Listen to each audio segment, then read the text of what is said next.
Hi good morning everyone. ಇವಾಗಷ್ಟೇ ಅವಳನ್ನ ಸ್ಕೂಲಿಗೆ ಬಿಟ್ಬಿಟ್ಟು ಬಂದೆ.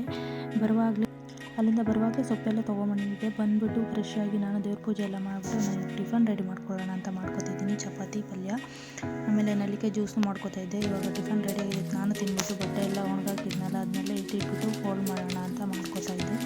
ನೆಕ್ಸ್ಟ್ ಮಧ್ಯಾಹ್ನದ ಅಡುಗೆ ಅಂತ ಸೊಪ್ಪು ತಂದಿದ್ನಲ್ಲ ಅದನ್ನೆಲ್ಲ ಬಿಡಿಸಿ ರೆಡಿ ಮಾಡ್ಕೊತಿದ್ದೆ. ಇವಾಗೆಲ್ಲ ಒಂದೇ ಸರಿ ಎಲ್ಲ ರೆಡಿ ಮಾಡಿಕೊಂಡು ಸಾಂಬಾರಿಗೆಲ್ಲ ರೆಡಿ ಸೊಪ್ಪು ಹೆಸರು ಕಾಳು ಬೇಳೆ ಹಾಕ್ಬಿಟ್ಟು ಸಾಂಬಾರು ಮಾಡ್ಕೊತಿದ್ದೆ. ಇವಾಗ ಊಟ ರೆಡಿ ಆಗಿದೆ. ಊಟ ಮಾಡಿಕೊಂಡು ನಾನು ಸ್ವಲ್ಪ ಟೈಮೇಲೆ ಅವಳು ಟೈಮ್ ಆಗಿತ್ತು ಆಲ್ರೆಡಿ. ಅವಳು ಸ್ಕೂಲಿಗೆ ಕರ್ಕೊಂಬರೋಣ ಅಂತ ಹೊರಟಿದ್ದೆ. ಇವಾಗ ಅವಳು ಬಂದು ಫ್ರೆಶ್ ಅಪ್ ಆಗಿ ನಾನು ಇನ್ನು ಬಂದ ತಕ್ಷಣ ಅವ್ಳು ಬ್ಯಾಗ್ ಚೆಕ್ ಮಾಡ್ಬಿಡ್ತೀನಿ ಏನೇನು ಹೋಮ್ವರ್ಕ್ ಕೊಟ್ಟಿದ್ದಾರೆ ಅಂತ. ಹೊರಗಡೆ ಹೋಗಿ ಬಂದುಬಿಟ್ಟು ಸೊಪ್ಪು ತಂದಿದ್ದೆ ಬೆಳಗಿನ ಟಿಫನಿಗೆ ಮೆಂತ್ಯ ಭಾತ್ ಮಾಡೋಣ ಅಂತ. ಬಂದ ತಕ್ಷಣ ಅದೆಲ್ಲ ಮಾಡಿಬಿಟ್ಟು ಹೋಮ್ವರ್ಕ್ ಎಲ್ಲ ಬರೆಸಿ ಟೈಮ್ ಆಗಿತ್ತು ಆಲ್ರೆಡಿ. ಅವಳಿಗೆ ಊಟ ಮಾಡಿಸಿ ಮಲಗಿಸ್ಬೇಕಲ್ವ, ಟೈಮ್ ಆಗಿಬಿಡುತ್ತೆ. ಹಾಗಾಗಿ ಬೆಳಗ್ಗೆ ಇದೊಳಗೆ ಈ ವಿಡಿಯೋ ಇಷ್ಟ ಲೈಕ್ ಮಾಡಿ, ಶೇರ್ ಮಾಡಿ, ಸಬ್ಸ್ಕ್ರೈಬ್ ಮಾಡಿ ಪ್ಲೀಸ್.